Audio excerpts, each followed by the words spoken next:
द्विजवरो जुगधर्मपालो वन्दे जगत्प्रियकरो करुणावतारो।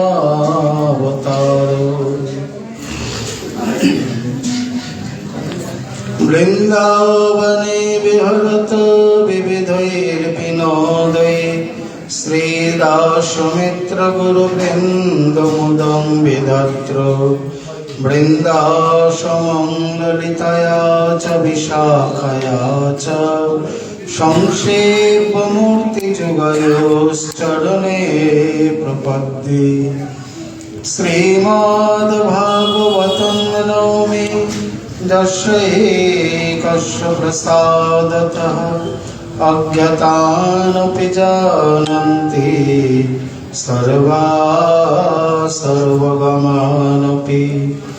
शशुकनिवृतचेतास्तद्बुधस्तन्नभाव अजितरुचिरलीला कृष्णसारस्तदीयम्।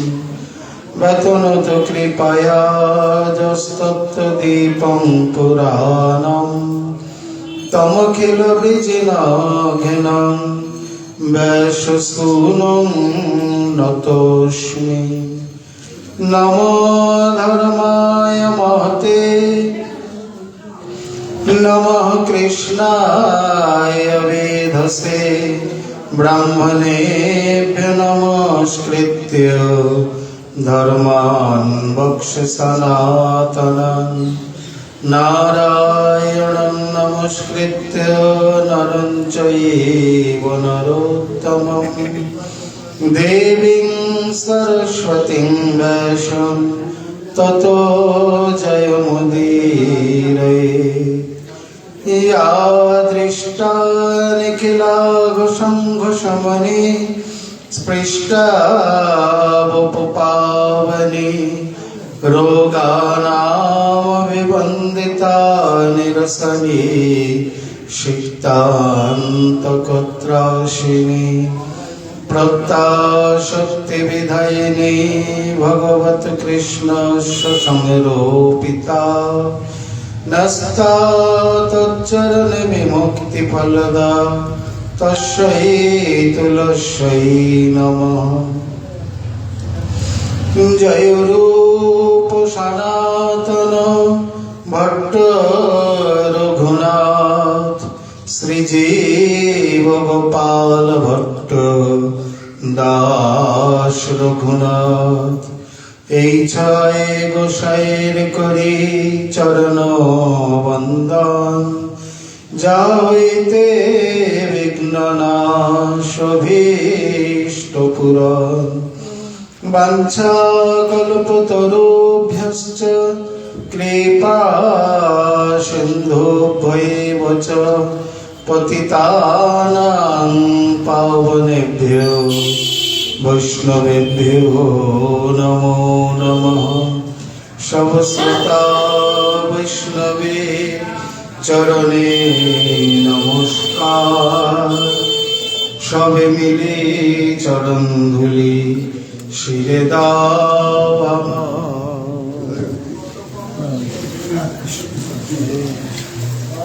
জয় জয় শ্রী চৈতন্য জয় নিত্যানন্দ।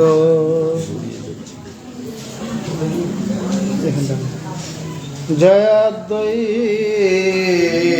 চন্দ্র জয় গৌর ভক্তবৃন্দ। ভক্তগোষ্ঠী সহিত গৌরাঙ্গ জয় জয়। শুনিলে ভাগবত কথা ভক্তি লাভ হয়।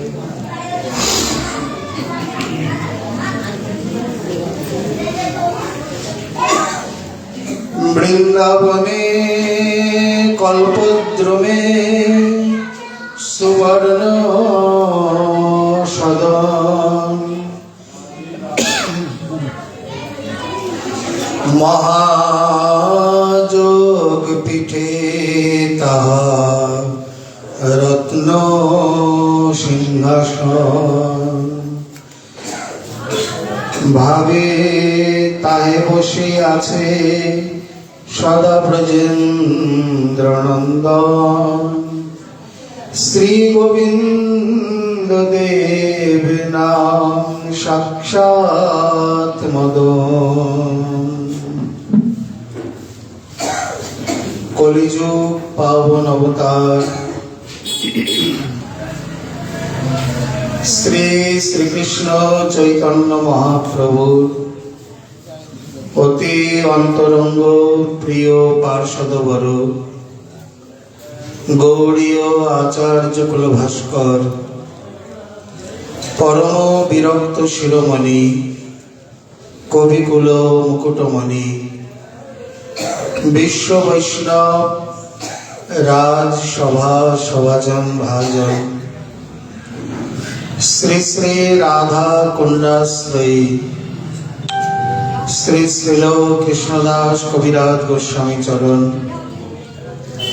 তদীয় অমর মহাগ্রন্থ শ্রী শ্রী চৈতন্য চরিতামৃতে আদি লীলায় সপ্তম পরিচ্ছেদে শ্রী শ্রী গোবিন্দদেবের সম্বন্ধে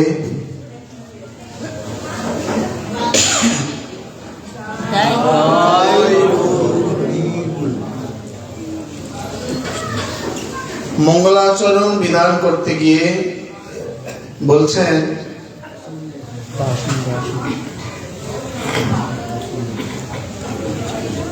বৃন্দাবনে কল্পদ্রুমে সুবর্ণ সদন মহাযোগ পীঠ তাহা রত্ন সিংহাসন।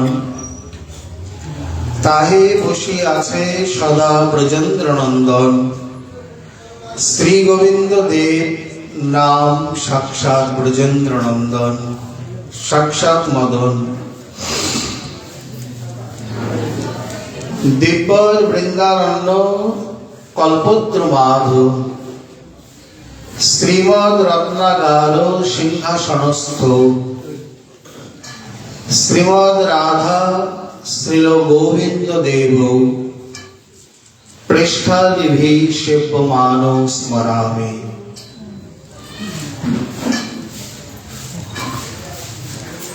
প্রথম শ্লোকে শ্রী গুরুবর্গের বন্দনা, এরপরে পরপর কয়েকটি শ্লোকে শ্রীমদ মহাপ্রভুর বন্দনা, 5টি শ্লোকে নিত্যানন্দ প্রভুর বন্দনা, 1টি শ্লোকে শ্রী অদ্বৈত প্রভু, 1টি শ্লোকে পঞ্চতত্ত্ব, আর 3টি শ্লোকে গোবিন্দ গোপীনাথ মদন মোহন। এই হচ্ছে মোট 14টি শ্লোকে কবিরাজ গোস্বামী পদে চৈতন্য চরিতামৃতের মঙ্গলাচরণ। তার মধ্যে গোবিন্দদেবের সম্বন্ধে যে মঙ্গলাচরণ করেছেন তারই অনুবাদ, ওনারই কৃত শ্লোক, ওনারই কৃত অনুবাদ। সেই মহাযোগপীঠে যিনি বসে আছেন, বৃন্দাবনের রাজা। আসলে তিনি যে বৃন্দাবনের রাজা, যতদিন বৃন্দাবনে ছিলেন বৃন্দাবনেরই রাজা। চলে যাওয়ার পর এখন বাকি বিহারী। আর রাজা তো রাজাই, যেখানে যায় সেখানেই রাজা। জয়পুরে গেলে বোঝা যায় তার রাজ ঠাট বাট। এত ঠান্ডা, শীত গ্রীষ্ম বর্ষা যাই হোক, অঙ্গন মানে নাট মন্দিরে কি মঙ্গলারতি কি শৃঙ্গার আরতি সদা সর্বদা একেবারে ভক্ত জনসমাগমে ভরপুর। যেমন আরতি তেমনি স্তুতি কীর্তন পরিক্রমা সমস্ত কিছু মিলে। বাস্তবিক রাজা রাজাই। এইভাবে শ্রী গোবিন্দদেবকে প্রকট করে শ্রীমন মহাপ্রভু শ্রী রূপ গোস্বামী পাদ নীলাচলে মহাপ্রভুর নিকট সংবাদ প্রেরণ করেন। প্রভুর আজ্ঞায় বলতে গেলে সর্বপ্রথম শ্রী গোবিন্দদেব প্রকটিত। প্রভুর আনন্দের সীমা নেই। সব ভক্তবৃন্দের মুখে শ্রীরূপের যেমন প্রশংসা, তেমনি শ্রী গোবিন্দ দর্শনের সমুৎকণ্ঠা। এমন সুন্দর শ্রী বিগ্রহ প্রকটিত হয়েছে, কবে দর্শন গোচর হবে, কবে নয়ন পথগামী হবে। এইভাবে সেবা করতে করতে এখানে তো শ্রী গোবিন্দ দেবের প্রাকট্য বর্ণনা, রাধারানী তখনও এইভাবে তার পাশে, বা প্রকট অপ্রকট তার লীলা মাত্র, প্রকট হয়েছেন প্রকট হননি এটা আমরা কথার কথা বললেও তিনি তো সদা প্রকট, নিত্য প্রকট। আবির্ভাব তিরোভাব মাত্র কহিবে, এই সব লীলার কবু নাহি পরিচ্ছেদ। তখনও শ্রী রাধারানী তার বাম পার্শ্বে আসেননি। উড়িষ্যার গজপতি শ্রী প্রতাপরুদ্র দেব মহাপ্রভুর অন্যতম প্রিয় ভক্ত। প্রভু তাকে অশেষ বিশেষে পরীক্ষা করেছেন, মানে খাঁটি সোনার মতো পরখ করে নিয়েছেন। সব শেষে গিয়ে ভট্টের কথায় যুক্তিতে রথাগ্রে নর্তনের সময় শ্রীমান মহাপ্রভু যখন বিপ্র শাসন বা বলগণ্ডীর স্থান রয়েছে, প্রায় গুন্ডিচা পথে 1 কিলোমিটার গেলে, মানে জগন্নাথ মন্দির থেকে সিংহদ্বার থেকে গুন্ডিচা মন্দির প্রায় 2 কিলোমিটার, মাঝখানে অর্ধপথ রয়েছে বিপ্র শাসন বা বলগণ্ডী নামক স্থান। এই স্থানে জগন্নাথ করয়ে বিশ্রাম, কোটি ভোগ লাগয়ে তাহা আছয়ে নিয়ম। এই অবসরে মহাপ্রভু টোটায়, মানে আইটোটার পাশে, এখানে তিনি বিশ্রামে যান। আর সেই সময় এই যাবৎকাল অনেক চেষ্টা করেছেন। কোন কোন যুক্তিবাদী ভক্ত বলেন যে যতবার বলেছেন সকলে, শ্রী ভট্ট থেকে কাশী মিশ্র, রায় রামানন্দ, সর্বদামোদর আদি থেকে যারা যারাই গজপতির জন্য অনুনয় বিনয় বা প্রার্থনা করেছেন, সব জায়গায় বলছেন মহারাজ পরম ভক্ত, তাকে দর্শন দাও। এই জায়গাতেই প্রভু নাকচ করে দিয়েছেন। আর যখনই ভক্ত বেশে সাজিয়ে তাকে টোটায় নিয়ে গেলেন, মহাপ্রভুর সঙ্গে সঙ্গে আর কোনো বাধাই রাখলেন না।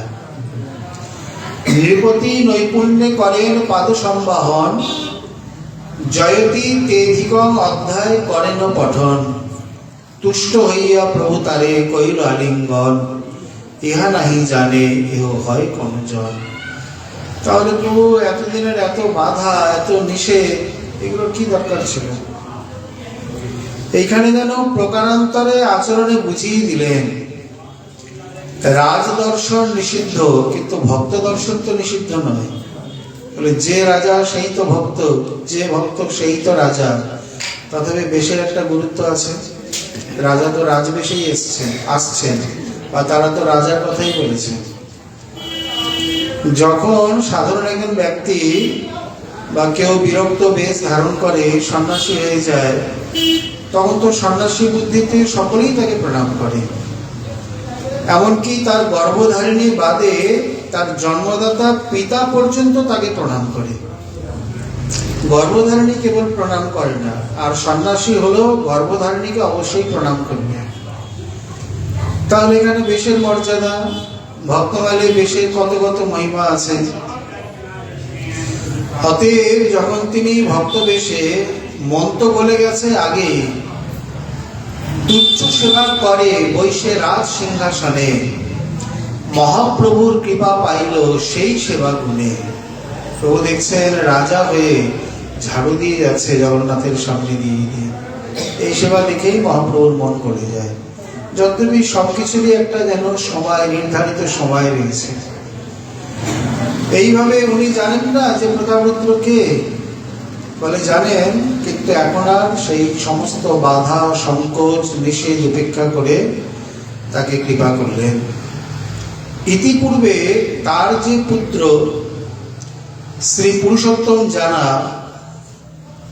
যখন সকলের পরামর্শে যুক্তি হলো যে প্রভু তো রাজাকে দর্শন দেবেন না, তা রাজপুত্রকে যদি দর্শন করে, কথায় বলে আত্মা বই জায়তে পুত্র ইতি বেদাং শাসনম, পুত্রের মধ্যে পিতারই অংশ, পিতারই সত্তা। রাজা তাতে মেনেও নিলেন। পুত্রকে যদি দিনান্তে আমি দেখি, আমি মনে করব প্রভুরই দর্শন পেলাম, প্রভুরই স্পর্শ পেলাম।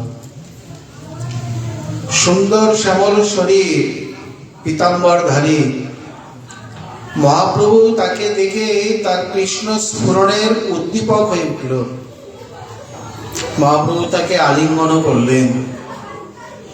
কৃষ্ণ কৃষ্ণ কহে সদা প্রেমের আবেশ, অশ্রু কম্প ঘর্ম স্তম্ভ পুলক বিশেষ। ও মহাপ্রভুর দর্শনে প্রেম পায়, তাকে যে দর্শন করেছে সে প্রেম পেয়েছে, তাকে যে দেখেছে সে পেয়েছে।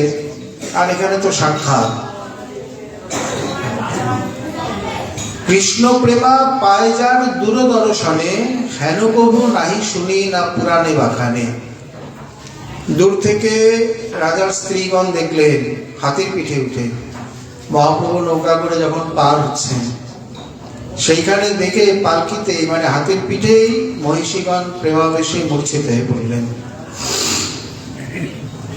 অতএব এখানে প্রভুর সঙ্গে সাক্ষাৎ দর্শন, স্পর্শন, সম্ভাষণ, তার কি আর প্রেমের অভাব আছে? এই পুত্রেরই নাম হলো শ্রী পুরুষোত্তম জানা।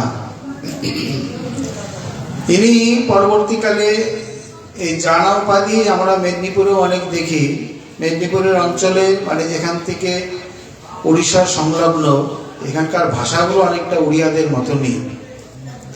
এবং জানা পদবী আদি, তার মানে শ্রী প্রতাপরুদ্র জানা, তার পুত্র পুরুষোত্তম জানা। ছোটবেলা থেকেই যিনি শ্রীমন মহাপ্রভুর এই প্রকার কৃপা প্রেম প্রাপ্ত, পরবর্তীকালে তিনি শ্রী গদাধর পণ্ডিত প্রভুর শিষ্যত্ব অঙ্গীকার করেন। গদাধর পণ্ডিত আরো কৃপা করেন।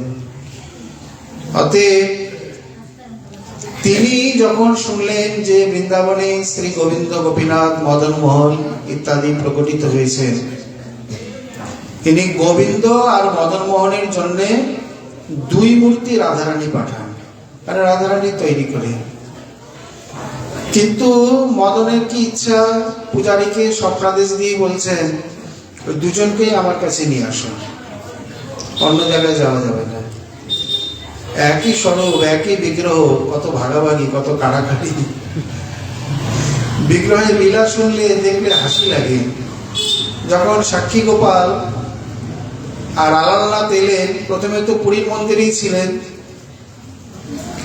এইখানে জগন্নাথ ভাবছেন আমার ভোগে নাকি কম পড়ে যায়, এমন ভাবে তাকাতে লাগলেন, শেষে বাধ্য হয়ে তাদের মন্দির আলাদা করতে হলো। জগন্নাথের ভোগ লাগে, ভোগ গ্রহণ করে আর তাকায়, না জানি আমার ভাগে কম, না জানি আমার থেকে কিছু গেল। একই বিগ্রহ, একই স্বরূপ, অথচ লীলা বিহার বিলাস। যে ভক্ত বিনোদনী লীলা, যা শুনলে ভক্ত আনন্দ আস্বাদন করেন, মানে আনন্দ চিন্ময় রস অনুভব করেন। এইখানেও বললেন এর মধ্যে যে মূর্তিটি একটু ছোট, সেই মূর্তিটি আমার বাম পার্শ্বে রাধারানী করে রাখো, আর অপেক্ষাকৃত যে মূর্তিটি একটু বড়, সেটি দক্ষিণ পার্শ্বে ললিতা করে রাখো। মদন মোহন দুজনকেই নিয়ে নিলেন। ওনার একটু মনক্ষুণ্ণ হলো, খুব আনন্দ হলো, যাক দুই মূর্তি তাহলে শ্রী মদন নিয়ে নিয়েছেন। পরে শ্রী গোবিন্দ দেবের জন্য তিনি আর এক মূর্তি প্রেরণ করেন। আর এক মূর্তি তৈরি করতে দেবেন, সেই দিন রাত্রেই আবার শ্রী গোবিন্দ দেব পুরুষোত্তম জানাকে স্বপ্নাদেশ করলেন, মূর্তি তৈরি করতে হবে না, আমার মূর্তি তৈরি হয়ে, মানে আমার রাধারানী তৈরি হয়ে আছে। এখন অন্যান্য ইতিহাস আর ভক্তি রত্নাকরে কখনো কখনো একটু মত বৈষম্য দেখা যায়। দেখা গেল মূল বিষয় বক্তব্য প্রায় একই। এখানে অনেক প্রাচীনকালে, মানে কে যে নিয়েছিল ঠিক বলা যায় না, জনৈক উৎকলবাসী কোনো ভক্ত রাধারানীকে বৃন্দাবন থেকে নিয়ে যান। মানে ওই বিগ্রহ, বর্তমানে যে রাধা বিগ্রহ আমরা দেখি, ইনি যেমন অনেক ভক্ত ধামে এসে বিগ্রহ নিয়ে যায় সেবার জন্যে, তিনি উড়িষ্যা দেশে বহুকাল এই মূর্তির সেবা করেন, রাধারানীর রূপেই সেবা করেন। তিনি অন্তরিত হয়ে গেলে তারপরে বৃহৎ ভানু নামে কোন এক ভক্ত তাকে সেবা করেন। এই ভক্তের গৃহেতেও রাধারানী দীর্ঘদিন সেবিত হয়েছেন, এক দুদিন নয়, বেশ দীর্ঘকাল। তার প্রকটের পর তখন এই বিগ্রহ রাজাকে স্বপ্নাদেশ দিলে তিনি চক্রবেগ নামক স্থানে তাকে নিয়ে আসেন এবং এই বিগ্রহ লক্ষ্মী দেবী রূপে পূজিত হতে থাকে। এখন এখানে একটি বক্তব্য যে অন্য কোনো মূর্তি বা অন্য কোনো দেবী কল্পনা না করে লক্ষ্মী দেবী রূপে কেন মনে করলেন? এটিতে কেউ কিছু মনে করবেন না। আমরা হোরা পঞ্চমীতে যে তাৎপর্য দেখি চৈতন্য চরিতামৃতে, কারণ শ্রী জগন্নাথ দেব যখন রথযাত্রায় গুন্ডিচায় গমন করেন, শ্রী লক্ষ্মী দেবী তখন সপার্ষদে সাঙ্গপাঙ্গে সেজে গুজে জগন্নাথকে নিয়ে আসতে যান। মহাপ্রভু প্রথম দর্শন করছেন, বলছেন এসব কি? বলছেন হোরা পঞ্চমী মানে লক্ষ্মী বিজয় বা লক্ষ্মী পঞ্চমী, লক্ষ্মী দেবী মানিনী হয়ে জগন্নাথ দেবকে আনতে যাচ্ছেন। মানিনীর সাজগোজ এই প্রকার? বলে হ্যাঁ, উনি বৈকুণ্ঠেশ্বরী মহেশ্বরী, তা উনি কি ভিখারিণী বেশে যাবে নাকি? মহাপ্রভু একটু অবাক হলেন। আসলে যে যেমন সে সেই রকমই কল্পনা করে। যেমন গোবর্ধনের সিদ্ধ বাবা রণবাড়ির সিদ্ধ বাবাকে বললেন না, যখনই বললেন এই দেখুন আমি তক্তমুদ্রা লাগিয়েছি, সঙ্গে সঙ্গে দুহাত সরে গিয়ে বলছেন ওহো, কোথায় আপনি রাজপট মহেশ্বরীর দাসী আর কোথায় আমি গোপ গোয়ালিনীর দাসী? কেন গোয়ালিনী শব্দটাকে এলো কেন? বলে ওনারা ওইভাবে চলাফেরা করে, ওইটাই স্বরূপ, ওই জন্য এই ভাষাটা, ওই শব্দটা, ওই রূপটাই এসছে। তা মহাপ্রভু রাধারানীর যে মান বা ব্রজের যে ভাব, সেই ভাবই তো তার, অতএব তিনি তো ওইভাবেই বলবেন। এখন সবাই গোপ গোয়ালিনী কেন সাজবে, সবাই ভিখারিণী কেন সাজবে? উদ্ধব যখন বলছেন আপনি আপনার প্রাণনাথের জন্য কিছু দেবেন না, প্রত্যেকে কিছু না কিছু দিয়েছে, আর সেগুলো এমন চিহ্নযুক্ত যে উদ্ধবকে বলতে হবে না, কৃষ্ণ দেখার সঙ্গে সঙ্গে বুঝতে পারবে কে কোনটা দিয়েছে। রাধারানী বলছেন আমি আর কি দেব, তোমার প্রভু তো আমাকে কাঙালিনী করে চলে গেছে, যা ছিল সর্বস্বই দিয়ে দিয়েছে, দেওয়ার তো কিছু বাকি নেই। বাস্তবিক সমর্পণের একটা শুরু আছে আর একটা শেষ বা অবধি আছে, যেটি অন্য ভক্তেতে না দেখা গেল ব্রজগোপী, বিশেষ করে সমর্থা রতিমতী যারা, তাদের মধ্যে দেখা যায়। কোথায়? সমর্পণের শুরু কর্মার্পণ থেকে, যৎ করসি যদস্নাসি যজ্জোহসি দদাসি যৎ তপস্যসি কন্তেয় তৎকরুষ্ব মদর্পণম, এখান থেকে শুরু। যদ্যপি প্রভু কহে এও বাহ্য আগে কহ আর, রায় কহে কৃষ্ণে কর্মার্পণ সাধ্যসার, বলছেন না না আগে বলো, কিন্তু এখান থেকেই শুরু। গীতা, ভাগবত, চৈতন্য চরিতামৃত, উপনিষদ সকলে একই কথা বলেছে। আর শেষ মোক্ষ বাঞ্ছা আদি নাহি, এই সব এখানে গিয়ে বলছেন না, এরপরও আরো কিছু থেকে যায়। যাহা নাহি আত্মসুখের গন্ধ। মোক্ষ বাঞ্ছাদি ত্যাগ অনেকেই করেন বা করতে পারেন, কিন্তু সসুখ বাসনা রাহিত্য এটি অত সহজ নয়। যেখানে সমঞ্জসারতি বহু পরিকর বা দ্বারকাদের মধ্যেও আমরা এই ভাব দেখে থাকি, তুমিও সুখী হও আমরাও সুখী হই, ভাগাভাগি বা মাঝামাঝি।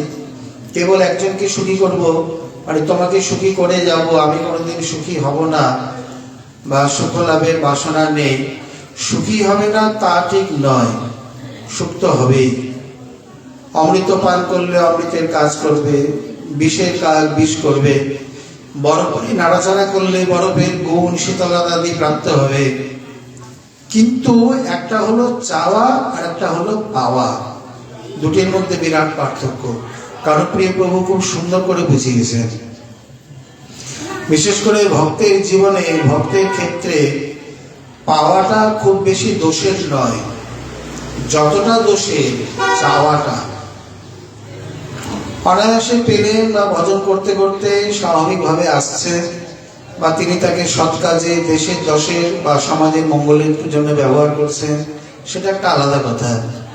কিন্তু এর জন্য লালসা, ও ওনার 2 বেলা ব্যাগটা টাকায় ভরে যায়, তো আমার কাছে তো 2000 টাকাও আসে না, আমার কাছে কবে আসবে, টাকা টাকা করে শুরু করলেন।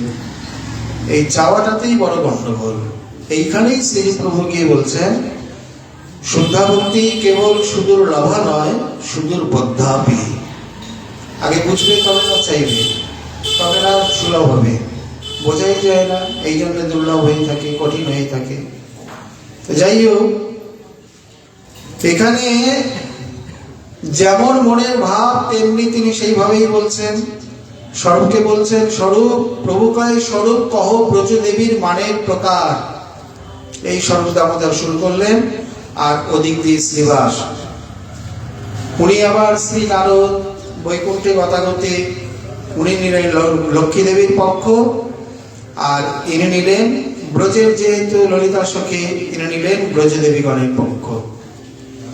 এই যে সসুখ বাসনা রাহিত্য, যেখানে আত্মসুখের গন্ধমাত্র নেই, সুখ পাচ্ছে, প্রাপ্ত হয় না যে তা নয়, কিন্তু সুখের বাসনা নেই। কৃষ্ণ সুখ বাসনায় চিত্ত হৃদ, মানে মন বুদ্ধি চিত্ত অহংকার সব ভরপুর। কৃষ্ণ সুখৈক তাৎপর্যময় বৃত্তিতে যারা গড়া, এক কথায় বলতে গেলে। অতএব এই রূপে ব্রজের মানের, ব্রজদেবীগণের মানের যে প্রকার বলতে লাগলেন, সেইখানে লক্ষ্মী দেবীর মানের প্রকারের সঙ্গে মিল হয় না। এখন সবশেষে কি বলতে গেলে, যদ্দেশে যদাচার। ব্রজদেবীগণের এক প্রকার ভাব, বৈকুণ্ঠের লক্ষ্মীগণের, মহিষীগণের আর এক প্রকার ভাব।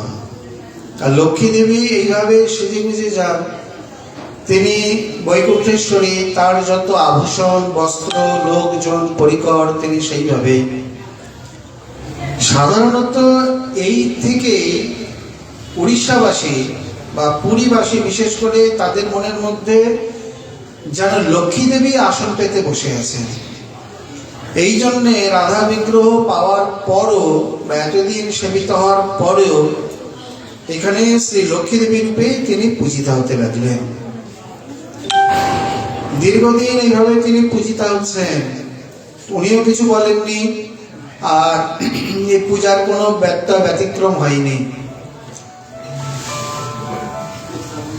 শ্রী পুরুষোত্তম দেব যখন তিনি এই প্রকার রাধারানীর বিগ্রহ তৈরি করতে ইচ্ছা করলেন, বললেন, এই বিগ্রহ আমি রাধাই, আমি লক্ষ্মী নই, আমাকে এখানে সকলে লক্ষ্মী জ্ঞানে পূজা করছে। কথাটা কি উনি ঠিক বললেন যে আমি রাধা, আমি লক্ষ্মী নই? কথাটা যেন কেমন হয়ে গেল না? বলে কেন? বলে আপনারা খালি তর্ক তোলেন। বলে হ্যাঁ, তর্ক তুললেই তো সেখান থেকে রহস্য বের হবে, জিলাপির প্যাচে প্যাচে রস্ত। তাহলে লক্ষ্মী আর রাধা এখানে পার্থক্য কি? যদি বলা যায় উনি লক্ষ্মী, তাহলে উনি লক্ষ্মী, উনি রাধা নন। আর যদি বলা যায় উনি রাধা, তাহলে উনি লক্ষ্মী, রুক্মিণী, সীতা, পার্বতী, দুর্গা ইত্যাদি যত কিছু, পরাম্বা, পরাত্মা, পরা প্রকৃতি, ব্রহ্মবিবর্ত পুরাণের মতে উনি একাধারে সব। যদ্যপি ভগবত্তায় ভেদ মানিলে হয় অপরাধ, অতএব লক্ষ্মী গোপী সঙ্গে লক্ষ্মী করে কৃষ্ণ অঙ্গা, গোপী অঙ্গে লক্ষ্মী করে কৃষ্ণ সঙ্গাস্বাদ। মহাপ্রভু একটা সমাধান দেখিয়েছেন বেকট ভট্টকে, তার মন যাতে ছোট না হয়ে যায়। ওটা তত্ত্বত ভগবত্তায় স্বরূপে। যেমন শ্রী হনুমান জি তো বলছেন, শ্রীনাথে জানকী নাথে চাভেদ পরমাত্মনে, তথাপি মম সর্বস্ব শ্রীরাম কমল লোচন। স্বরূপ তত্ত্ব তো ভেদ না থাকলেও যখন যে রূপ প্রকট করে তিনি আস্বাদন করছেন, তখন সেই সেই রূপে রূপমাধুরী, প্রেম মাধুরী, সৌন্দর্যামৃত বা লীলা মাধুরী ইত্যাদির ব্যতিক্রম তো হচ্ছে। শ্রী রামচন্দ্র রূপে যে লীলা মাধুরী, প্রেম মাধুরী, কৃষ্ণচন্দ্র রূপে কি তা তো নয়। তাহলে এখানে তো কম বেশি তারতম্য তো রয়েছে, তত্ত্ব তো এক ঠিকই আছে। তেমনি গোপী অঙ্গে লক্ষ্মী করে কৃষ্ণ সংলাপ সব ঠিক আছে, লক্ষ্মী বললে লক্ষ্মীকেই বুঝাবে, কিন্তু রাধা বললে সবাইকেই বুঝাবে। যেমন কৌরব বললে ধৃতরাষ্ট্র এবং পাণ্ডুপুত্র আদি, মানে শুধু তাই নয়, কুরু বংশে যে যে জন্মেছে সবাইকে বোঝাবে। আগে থেকে বৃহৎক্ষত্র থেকে হস্তি, হস্তি থেকে সম্বরণ এবং কুরু, যে হস্তি থেকে হস্তিনাপুর, উনি ওই নগর নির্মাণ করে দেন ওনার নাম অনুসারে, যেটা বর্তমানে পুরানো দিল্লি। সেই বংশে আগে হয় সম্বরণ এবং কুরু, আর এই কুরু বংশে মহারাজ তোমরা সবাই, এই জন্য তোমাদের বলা হয় কৌরব, বিদুরাদি সবাই। কিন্তু যদি পাণ্ডব বলা হয় তাহলে একমাত্র পাণ্ডুর 5 জন পুত্রকেই বোঝাবে। কর্ণকে বোঝাবে না, কারণ ও বিবাহের আগে, পাণ্ডুর সঙ্গে তখন সম্বন্ধ হয়নি। এই জন্যে কিছু কিছু শব্দে কিছু বৈশিষ্ট্য থেকে যায়। তাই এইখানেও উনি বলছেন যে আমি লক্ষ্মী নই, আমি রাধাই, তুমি আমাকে বৃন্দাবনে পাঠাও। বৃন্দাবনেশ্বরী এতদিন বৃন্দাবনের বাইরে থেকে বা সেই প্রকার ভক্তের কাছে সেবিত হয়ে এখন তিনি বৃন্দাবনে যাওয়ার জন্য উৎকণ্ঠিতা হয়ে উঠলেন। পুরীতে এরকম আরো কয়েকটি বাস্তব ঘটনা রয়েছে, আমরা 2-1টা বর্ণনা করি। তাহলে এই যে রাধারানীর যে নিষ্ঠা, আমরা রায়রামানন্দ সংবাদে এই কথা বর্ণন করে এসেছি। কৃষ্ণময়ী কৃষ্ণ যার অন্তরে বাহিরে, যাহা যা নেত্র পড়ে তাহা দেখো এ কৃষ্ণের। রাধারানীর মধ্যে এমন কোনো অংশ, মানে স্থূল শরীরে, সূক্ষ্ম শরীরে, মন, বুদ্ধি, চিত্ত, অহংকারে, ইন্দ্রিয়ে, প্রতিন্দ্রিয়েতে কেউ কোনো জায়গা থেকে একটু আলাদা করতে পারবে যে এই অংশটা কৃষ্ণ ছাড়া বা কৃষ্ণ ভাবনা ছাড়া? সম্ভবপর নয়, স্বয়ং শ্যামের পক্ষেও সম্ভবপর নয়। এই প্রকার আর এক মহাত্মা, আমার জায়গাটা সঠিক মনে নেই, এই একটু বাইরে, মানে পুরীর ক্ষেত্র থেকে একটু পার্শ্বে এক মহাত্মার কাছে এক কৃষ্ণ বিগ্রহ আসে। মানে এক বাবাজি, মানে উনি গৃহী ভক্ত, এক বাবাজি যিনি সেবা করছিলেন, উনি বললেন আমি বৃন্দাবনে যাব, আমার বয়স হয়েছে, এরপরে আমি সেবা করতে পারবো কি না পারবো, এই বিগ্রহ তোমার কাছে থাক, তুমি সেবা করো। বললেন ভালো কথা, প্রভু যখন স্বেচ্ছায় এসছেন, তো শুধু কৃষ্ণমূর্তি এসছে, রাধামূর্তি আসেনি। এখন কৃষ্ণের পার্শ্বে যদি কেউ চিন্তা করে, বা একটা বাচ্চা ছেলেকেও বলা যায় কৃষ্ণের পাশে কে থাকে, চোখ কান বুঝে এক কথা বলবে শ্রী রাধা। কেন? সীতা, রুক্মিণী বা অন্য কেউ। হ্যাঁ, যদি গুজরাটবাসী বা অন্য কেউ তারা বলবে কৃষ্ণের পাশে রুক্মিণী থাকবে। কিন্তু আমরা সাধারণ বা বাঙালিরা বৃন্দাবনের সঙ্গে যারা সম্বন্ধিত, তারা এক কথা বলবেন কৃষ্ণের পাশে রাধারানী। উনি ভাবছেন কৃষ্ণ যখন স্বেচ্ছায় এসছেন, রাধারানী একদিন আসবে, আমি আর বিগ্রহ নেব না। হলেও তাই। আর একদিন কিছুদিন পরই ঘুরতে ঘুরতে আর এক ভক্ত, তিনিও বলছেন যে আমার কাছেও এক মূর্তি রাধা মূর্তি রয়েছে, কৃষ্ণমূর্তি কোথায় আমি জানি না, তা আমিও এই প্রকার বৃন্দাবনে যাব, যদি আমার এই মূর্তিকে কেউ সেবা করতো তাহলে আমি তার কাছে দিয়ে যেতাম। বলে বৃন্দাবনে যাবেন, রাধারানীকে সঙ্গে করে নিয়ে যান। বলেন না, আমি পায়ে হেঁটে যাব, পথে ঘাটে সেবায় কি হবে না হবে, অপরাধ হবে, ত্রুটি হবে, আমি এখানে কোনো ভক্ত পেলে দিয়ে যেতে চাই। তো কথাটি যখন লোকমুখে একটু প্রচারিত হলো, উনি তখন বললেন, আমারও তো বিগ্রহের পাশে রাধারানী নেই, তোমার যদি ইচ্ছা হয় তাহলে কৃপা করে আসুন। যারটা সে জোগাড় করেই নেয়। এইভাবে ঘুরতে ঘুরতে আমরা কোনো ভক্তের সঙ্গে করে সেই মূর্তি দর্শনে যাই, তো ওনার মুখে ইতিহাস শুনে, ইতিহাস মানে বাস্তব ঘটনা, সঙ্গে সঙ্গে সবাই তো ঘটনা শুনে আমার মনে হলো যে সত্যি রাধারানী মানে যার পাতিব্রত্য ধর্ম বাঞ্ছে অরুন্ধতী, তিনি কি স্বপ্নেও কোনোদিন অন্য কোনো পুরুষ বা অন্য কারোর পাশে গিয়ে দাঁড়াবেন? কেউ দাঁড়াতে পারে তার পাশে? স্বয়ং ইনিই তো চতুর্ভুজ রূপে এসেছিলেন তার পাশে, তাকে পরীক্ষা করতে, তাকে দর্শন দিতে, তার পাশে দাঁড়াতে।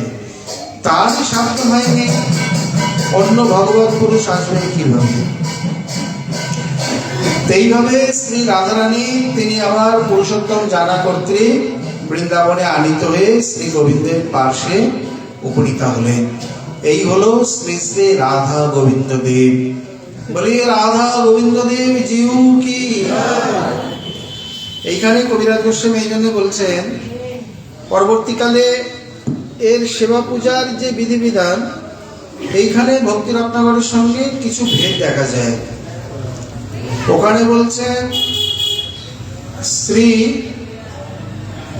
বলদেব পণ্ডিতের শিষ্য ভূগর্ভ গোস্বামী, তার শিষ্য প্রেমী কৃষ্ণদাস এবং শ্রী হরিদাস, মানে হরিদাস গোস্বামী বা পূজারী গোস্বামী যাকে বলে। হরিদাস গোস্বামীর গীত গোবিন্দের উপর শ্রী বালবোধিনী নামে একটা সহজ সরল টিকা আছে, খুব সুন্দর। আবার কেউ কেউ বলছেন উনি সাক্ষাৎ শ্রী পণ্ডিত প্রভুর শিষ্য অনন্ত আচার্য, তার শিষ্য শ্রী হরিদাস পূজারী। যাই হোক, বলদেব পণ্ডিতের পরিবারেই, এখন শিষ্য হোক বা প্রশিষ্য হোক। কবিরাজ গোস্বামী যখন চৈতন্য চরিতামৃতে তিনি আজ্ঞা নিতে যান, এখানে মদন গোপাল বলল তিনি গোবিন্দ মন্দিরেই গেছেন। তখন শ্রী চৈতন্য দাস, মুকুন্দ পণ্ডিত এবং অন্য মুকুন্দ পণ্ডিত, শ্রী হরিদাস পূজারী আদি মহাপ্রভুর আদেশে বা এইভাবে শ্রী গোবিন্দদেবের সেবায় একের পর এক নিযুক্ত হতে থাকেন। সব মানে গোবিন্দের মুখ্য মুখ্য পূজারীগণ, তার মধ্যে প্রত্যেকেই শ্রী কবিরাজ গোস্বামীকে যথেষ্ট কৃপা করেছেন। এর মধ্যে আবার শ্রী হরিদাস পূজারী বা পূজারী গোস্বামী, হরিদাস পূজারী পরের কেউ বলতেন না, পূজারী গোস্বামী বলে তিনি বৈষ্ণব সমাজে বা পরিবারের মধ্যে পরিচিত। শ্রী কবিরাজ গোস্বামী যখন তিনি আজ্ঞা নিতে চান, পূজারী গোস্বামী প্রতিদিন চৈতন্য মঙ্গল পাঠ করতেন। চৈতন্য মঙ্গল তার প্রাণ। চৈতন্য মঙ্গল বলতে লোচন দাস ঠাকুরের চৈতন্য মঙ্গল নয়, চৈতন্য ভাগবত বৃন্দাবন দাস ঠাকুরের। ওই দুটি চৈতন্য মঙ্গল হয়ে যায় বলে পরবর্তীকালে এই চৈতন্য মঙ্গলের নাম হয়ে যায় চৈতন্য ভাগবত, আর ওটি চৈতন্য মঙ্গলই থেকে। আর তিনি পৃথকভাবে করেন শ্রী চৈতন্য চরিতামৃত। বরাড়িগুপ্তে শ্রীকৃষ্ণ চৈতন্য চরিতামৃত মহাকাব্য, ওদিকে কবিকর্ণপুরের, এদিকে চৈতন্য চন্দ্রোদয় নাটক আর সরস্বতীবাদের চৈতন্য চন্দ্রামৃতম। এই হচ্ছে আমাদের সম্প্রদায়ের মুখ্য মুখ্য গ্রন্থ। এরপরে আরো কতগুলি গ্রন্থ প্রকাশিত হয়। শ্রী প্রভুদত্ত ব্রহ্মচারীর চৈতন্য চরিতাবলী, পণ্ডিত বাবা যাকে স্পর্শ পর্যন্ত করেনি, বলছেন তোমার সঙ্গে গৌরের এখনো কোনো সম্বন্ধ হয়নি, তুমি গৌর কথা লিখতে গেছো কেন? তুমি কি লিখবে, কি জানো? মানে গৌর মন্ত্রে অদীক্ষিত ছিলেন। এই জন্যে তিনি সেই চৈতন্য চরিতাবলী এরকম মোটামোটা 6 খণ্ডে উনি স্পর্শ করেনি। আবার পণ্ডিত বাবার কৃপায় শ্রী রামানন্দ শর্মাজি, উনি চৈতন্য রসায়ন, প্রেম রসায়ন এবং চৈতন্য রসায়ন ইত্যাদি আবার সুন্দর হিন্দিতে কাব্য মানে গ্রন্থ রচনা করেন।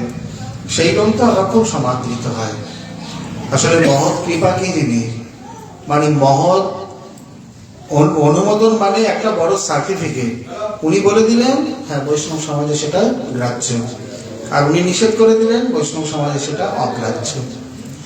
এছাড়াও পরবর্তীকালে চৈতন্য চরিতামৃত হিন্দিতে আবার প্রকাশিত হয়। এবং আপনারা অনেকেই জানেন কি জানেন না, এই যে জয়পুরে গোবিন্দ মন্দিরে গোবিন্দেরই প্রসঙ্গ চলছে, এখানে প্রতিদিন 1 ঘন্টা করে হিন্দিতে চৈতন্য চরিত পাঠ হয়। নিত্যানন্দ দ্বার, গৌরাঙ্গ দ্বার রয়েছে গোবিন্দের পাশে, প্রতিদিন হিন্দিতে 1 ঘন্টা করে চৈতন্য চরিত পাঠ হয়, মানে মহাপ্রভু বিষয়ক কথা। এবং দোলে গৌর পূর্ণিমাতে, যেটা আমাদের এখানেও হয় না, বড় বড় মানে রাজকীয় বিদ্যালয়ে, সরকারি বিদ্যালয়ের ছাত্র ছাত্রীগণ মিলে দোলেতে 1, 2 দিন 3 দিন ধরে প্রত্যেকে 5 মিনিট করে মহাপ্রভুর সম্বন্ধে কিছু বলবে। মহাপ্রভুর বিশাল চরিত্র, বিশাল অবদান, প্রত্যেকে পুরো চরিত্রটা আগে থেকে ভাগ করে নেবে। মানে একজন ছাত্র বা ছাত্রী যেটা বলবে সেই অংশটি অন্য কোনো ছাত্রছাত্রী পুনরাবৃত্তি করবে না, ওই কথাটা আর বলবে না। যেমন মহাপ্রভুর বিবাহ লীলা, আরেকজন যে বলবে তা নয়, বিবাহের পরের থেকে বলবে। এবং এমনভাবে তৈরি হয়, মহাপ্রভুর আবির্ভাবের প্রসঙ্গ থেকে শুরু করে একের পর এক 5 মিনিট করে সবাই বলে যাচ্ছে, আর লীলা একের পর এক বিস্তার হচ্ছে। উনি হয়তো পরিণয় বললেন, তারপরে কেউ বললো মহাপ্রভু পূর্ববঙ্গে গমন, কেউ হয়তো বললো লক্ষ্মী দেবীর অন্তর্ধান, বা কেউ বললো তারপরে দিগ্বিজয় ইত্যাদি, একের পর এক। মানে কেউ যদি পুরোটা মন দিয়ে শোনে তো মহাপ্রভুর লীলা পুরো শ্রবণ হয়ে যাবে। এমনভাবে তৈরি হয়, যেটা অত্যন্ত প্রশংসনীয় এবং গর্বের, যেটা আমাদের এখানে হয় না। তো যাই হোক, এইভাবে শ্রীমন মহাপ্রভুর চরিতাদি বিষয়ে আরো বহু জায়গায় কীর্তিত হয়। আমরা সামান্য দিক দর্শন করলাম। আর একটা সুন্দর গ্রন্থ রয়েছে পাঞ্জাবি ভাষায়, 6000 শ্লোকে মহাপ্রভু বিষয়ক গ্রন্থ রয়েছে, এবং উর্দু ভাষাতেও মহাপ্রভুর চরিত বিষয়ক গ্রন্থ আছে, যা অন্যান্য গ্রন্থ আমরা খুব একটা দেখি না। এতগুলো বিষয় বর্তমানে অন্যান্য উড়িয়া, তামিল ইত্যাদিতে, আসামিতে আছে। উর্দু ভাষা এটা কিন্তু একটা বিশেষ বৈশিষ্ট্য, কারণ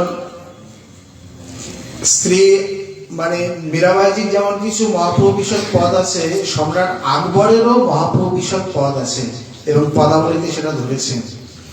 জিউ জিউ মেরা গোরা রজ তনু, এইরকম বলে আকবরের একটা মহাপ্রভু বিষয়ক পদ আছে। যাই হোক, এগুলি প্রমাণ করে যে উর্দু ভাষাতে তিনি চৈতন্য মানে শ্রীমান মহাপ্রভু বিষয়ক গ্রন্থ আদি রয়েছে। এইভাবে মহাপ্রভুর এই গ্রন্থ চৈতন্য মঙ্গল হরিদাস পূজারী নিত্য শ্রবণ করেন, তার প্রাণ।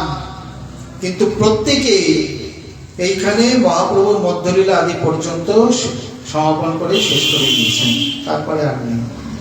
সকলে মিলে কবিরাজ গোস্বামীকে আদেশ করলেন যে তুমি মহাপ্রভুর অন্তলীলা বর্ণন করো।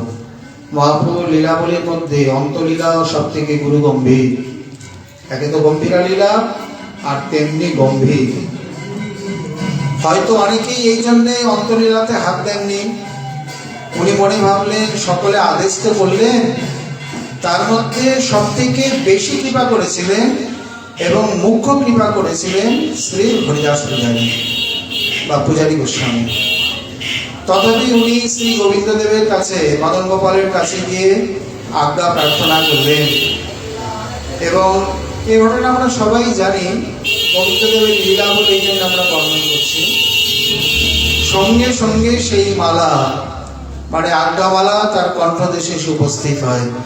এখানে বড় আশ্চর্য, কারোর গলা থেকে আরেকজনের গলায় গোটা মালা যদি যায় বা দিতে হয় তো 2টো হাত লাগে। সে নিজে নিয়েই পড়ুক বা নিজে তুলেই পড়াক, হাত তো লাগে। বিনা হাতে চুপচাপ বিগ্রহ দাঁড়িয়ে দাঁড়িয়ে সম্পূর্ণ মালা আরেকজনের গলায় কিভাবে দেন? এটি বড় আশ্চর্য। মালা খসে পড়েনি, ছিঁড়ে পড়েনি, পুরো সম্পূর্ণ গোটা মালা এসে পড়েছে। আমরা এই ঘটনা আরো দেখি, শ্রী মধুসূদন সার্বভৌমপাদ, উনি আমাদের সম্প্রদায়ের শ্রী রাধারমণ গোসাইয়ের অন্যতম আচার্য। উনি এবং শ্রী ভক্তিবিনোদ ঠাকুর মহাশয় পরবর্তীকালে বাঁকুড়া, পুরুলিয়া, মেদিনীপুর ইত্যাদি অঞ্চলে মানে এই সহজে আদি দলন করে শুদ্ধ ভক্তি ধর্ম প্রচার করেন। এখান থেকে গাড়ি বোঝাই বোঝাই গ্রন্থ নিয়ে গেছেন। এখানে এই যে রায়বরেলি আছে, বরেলির যে গুড় বিখ্যাত, এই বরেলিতে তখন মহর্ষি দয়ানন্দ, এদেশের অনেক প্রচার আছেন, উনি যে আর্য সমাজ প্রতিষ্ঠা করেন, উনি নিরীশ্বর মানে বিগ্রহকে মানে না, নিরীশ্বরবাদ মানে নিরাকারবাদ। তো এইখানে তখন জোর কদমে এই আর্য সমাজের কার্যকলাপ চলতে থাকে এবং বিগ্রহ খণ্ডন মণ্ডন হতে থাকে। খণ্ডন মণ্ডন মানে বিগ্রহ কেউ ভাঙেনি, কিন্তু বিগ্রহবাদকে খণ্ডন করতে থাকে। বিগ্রহ বলে কিছু নেই। আর অথর্ববেদে একটা সুন্দর কথা আছে, নতস্য প্রতিমা অস্তি যশ নাম মহাযশা। সেই বিরাট প্রথিতযশা পুরুষের প্রতিমা বলে কিছু নেই, এই বাণীটিকে নিয়ে তারা শ্রী বিগ্রহকে অস্বীকার করে। যদ্যপি এর তাৎপর্য আলাদা। প্রতিমা মানে তার দ্বিতীয় হয় না, একম এবং অদ্বিতীয়। তাকে বুঝতে না পেরে এই প্রকার খণ্ডন মণ্ডন হতে থাকে। বরেলিতে তখন 7 দিন ব্যাপী একটা বিরাট ধর্মসভার আয়োজন হয়। সার্বভৌমপাদ তিনি আচার্য রূপে গেছেন, 2 দলের কেউই কম যায় না। 6 দিন ধরে সমান তালে তর্ক চলছে। ওনাদেরও মহাজন গ্রন্থ আসছে, এই দিক থেকেও যাচ্ছে। ওইখানে পাশেই শ্রীমন মহাপ্রভুর এক মূর্তি মানে মন্দির ছিল। তা সার্বভৌমপাদ দেখলেন এইভাবে তর্ক করে, এই যে তর্কে বহুদূর, আগামী দিন শেষ দিন, আর আমি যদি আগামী দিন এই মতবাদকে স্থাপন করতে না পারি, তাহলে গৌড়ীয় বৈষ্ণব সমাজে নাক কাটা যাবে, বিগ্রহবাদ খণ্ডন হয়ে যাবে। ইনি মহাপ্রভুর মন্দিরে গেলেন ভক্ত সঙ্গে, অন্তরঙ্গ 2-4 জনকে নিয়ে প্রভুর কাছে গিয়ে প্রার্থনা জানাচ্ছেন, প্রভু তোমার মান যদি তুমি না রাখতে পারো, আমি কিভাবে রাখবো? আমরা তো তোমার হাতের কাঠপুতলি মাত্র। আগামী দিন শেষ দিন, অতএব তোমার কাছে প্রভু প্রার্থনা জানিয়ে গেলাম, তোমার সম্প্রদায়, তোমার ভক্ত, তোমার মূর্তি, তোমার মান তুমি রক্ষা করবে। এই প্রার্থনা করে যেমনই প্রণাম করেছে, মহাপ্রভুর গলায় গলদেশে যে বৈজয়ন্তী মালা ছিল হাঁটু পর্যন্ত লম্বা, আর সেই জানু পর্যন্ত লম্বিত মালা সার্বভৌমের গলায় চলে আসে। সকলে মিলে বলিয়ে শ্রী কলি পাবন অবতার শ্রীমন মহাপ্রভু কি, ভক্তবৎসল পতিত পাবন দয়াল অবতার কি। উনি নিশ্চিন্ত হয়ে গেলেন, আর আমার কোনো চিন্তা নেই। মালাটাকে সযত্নে ওই মালা নিয়েই পরের দিন সভায় উঠেছেন, গলায় দিয়ে নয়, সঙ্গে করে নিয়ে। এবং সেই দিন বলে না, প্রভুর কাজ প্রভুই করে, এমন ভাবে তর্কের মোড়, তর্কের গতি অন্যদিকে গেল এবং তারা অপ্রতিভ নিষ্প্রভ হয়ে পড়লেন যে এই বিগ্রহ পক্ষের যে যুক্তি মতবাদ, তাকে আর খণ্ডন মণ্ডন করতে পারলেন না এবং সেই স্থানে তারা সদল বলে পরাভূত হলেন, পরাস্ত হলেন। এই বিজয়ের প্রতীক স্বরূপ পরের দিন পুরো বরেলি একেবারে ছুটি, মহা মহোৎসবে সকলে আনন্দ করে প্রভুকে হাতির পিঠে বসিয়ে পুরো বরেলি শহর মানে সংকীর্তন সহযোগে পরিক্রমা হয়। এবং এর পরে এসে তিনি তার স্মৃতি রক্ষার্থে এই রাধারমণে এখানে সর্বজ মহাপ্রভু প্রতিষ্ঠা করেন এবং নিজে বহুদিন তার সেবা করেছেন। তাহলে এইখানে শ্রী গোবিন্দদেবের কৃপা প্রাপ্ত হয়ে সেইখানেই তিনি লিখছেন, দিব্যদ বৃন্দারণ্য কল্পদ্রুমাদ শ্রীমদ রত্নাগার সিংহাসনস্থ শ্রীমদ রাধা শ্রীল গোবিন্দ দেব পৃষ্ঠালিভি শিল্পমান স্মরামি। শ্রীমদ দিব্যদ বৃন্দারণ্য কল্পদ্রুমাদ, দিব্য বৃন্দারণ্য চিন্তামণিময় বৃক্ষ, যেখানে কল্পবৃক্ষ সমস্ত কিছু, বৃন্দাবনের সমস্ত বৃক্ষই যেখানে কল্পবৃক্ষ, চিন্তামণিময় ভূমি আর কল্পবৃক্ষময় বন, চর্মচক্ষে দেখে তারে প্রপঞ্চের সম। সেই দিব্য বৃন্দারণ্যে কল্পদ্রুমাধ, কল্পবৃক্ষের নিচে কল্পদ্রুমের অধে শ্রীমদ রত্নাগার সিংহাসনস্থ, এখানে সব দ্বিবচন আছে, মানে রাধা গোবিন্দের এখানে একসঙ্গে বর্ণনা। যদ্যপি গোবিন্দদেব প্রকটিত হয়েছে, কিন্তু কবিরাজ গোস্বামী তো রাধা গোবিন্দকেই দেখেছেন, অতএব রাধা গোবিন্দকেই তো বর্ণনা করবেন। শ্রীমদ রত্নাগার সিংহাসনস্থ, রত্নের আগার মানে রত্ন খচিত মণিময় খচিত যে দিব্য বৃন্দারণ্য, সেই সিংহাসনে বসে আছেন কে? শ্রীমদ রাধা শ্রীল গোবিন্দ দেব। শ্রীমতী রাধা বা শ্রীলা শ্রী রাধা এবং শ্রীল বা শ্রীমৎ শ্রী গোবিন্দ দেব। পৃষ্ঠালিভি সেব্যমান স্মরামি। প্রিয় নর্ম পৃষ্ঠ সখীগণ, অলি শব্দে যেমন মৌমাছি হয়, অলি শব্দে সখী হয়। এখানে প্রসঙ্গত অর্থ নিতে হবে। যেমন শ্রী যমুনা তীরে যায়, তীরে সখী ধাওয়া দেয়, যাহা অলি উড়ে লাখে লাখে। রাধা বীরাঙ্গীরের এই পদে অনেকে বলবে অলি যখন উঠছে তাহলে তো মৌমাছি উঠছে। বলেন না, এখানে নিত্য রাশির কথা বলেছেন। শ্রী যমুনা তীরে যে তীরে সখী ধাওয়া দেয়, যে আগের পথটা নিতে হবে। যাহা অলি উড়ে লাখে লাখে, মানে সখীগণ এখানে আনন্দে বিচরণ করছে, সেটাই হচ্ছে অলি রূপে উড়ে বেড়ানো, মৌমাছি দিয়ে নয়। অতএব এখানে পৃষ্ঠা লিভি মানে পৃষ্ঠ যুক্ত অলিভি সখীভি সেব্যমান। চারিদিকে অষ্ট সখীগণে প্রিয় নর্ম পৃষ্ঠ সখীগণের দ্বারা সেব্যমান যে শ্রী রাধা গোবিন্দ, এমন যে বৃন্দাবনের রাজা, বৃন্দাবনকে আলোকিত করে শ্রী রূপ গোস্বামীপাদ নিজেই বলেছেন, খবরদার খবরদার ভাই, তোমার যদি ঘর সংসারের মন থাকে তাহলে তুমি আর যেখানে যাও যাবে, এই হরিদ্বার কাশী গয়া গঙ্গা করবে, কিন্তু বৃন্দাবনে যাবে না। কেন? বৃন্দাবনে গেলে আর ঘর সংসার করতে পারবে না। বলে বৃন্দাবন যে দেখার খুব ইচ্ছা, বলে যদিও বা যাও, খবরদার খবরদার, আমি তোমাকে পই পই বারবার করে নিষেধ করছি, কেশী তীর্থ উপকণ্ঠে হরিতনু শ্রী গোবিন্দকে দেখবে না, দেখবে না, দেখবে না। এগুলো বলার ভঙ্গি, তার মানে কোনো কিছুর কৌতূহল বাড়িয়ে দিলে সেইটা তার সেটা জানা দেখার জন্য আরো বেশি ইচ্ছা করে।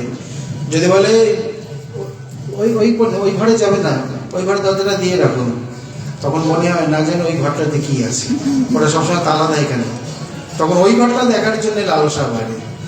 তা রূপ গোস্বামীপাদের বলার এমন ভঙ্গি, আর যা দেখো দেখো, হরিতনু শ্রী গোবিন্দকে দেখো না, তার মানে এখনই গিয়ে আগে দেখো।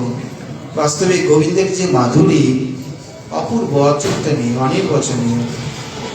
এই রূপে প্রিয় সখীগণের দ্বারা সেবিত যে শ্রী রাধা গোবিন্দ দেব, তাকে আমি নিত্য স্মরণ করি। সেই কথাই এখানে বলছেন, বৃন্দাবনে কল্পদ্রুমে সুবর্ণ সদন, সুবর্ণের সদন মানে সুবর্ণের গৃহ, এই শ্লোকেরই অনুবাদ। মহাযোগপীঠ তাহা রত্ন সিংহাসন। এমন সময় যোগপীঠটা দিয়েছে একেবারে মানে রাতে ঘুম কেড়ে নেওয়া যোগপীঠ। এই যোগপীঠই হচ্ছে মহাযোগপীঠ। বলে কেন আরগুলো মহাযোগপীঠ নয়?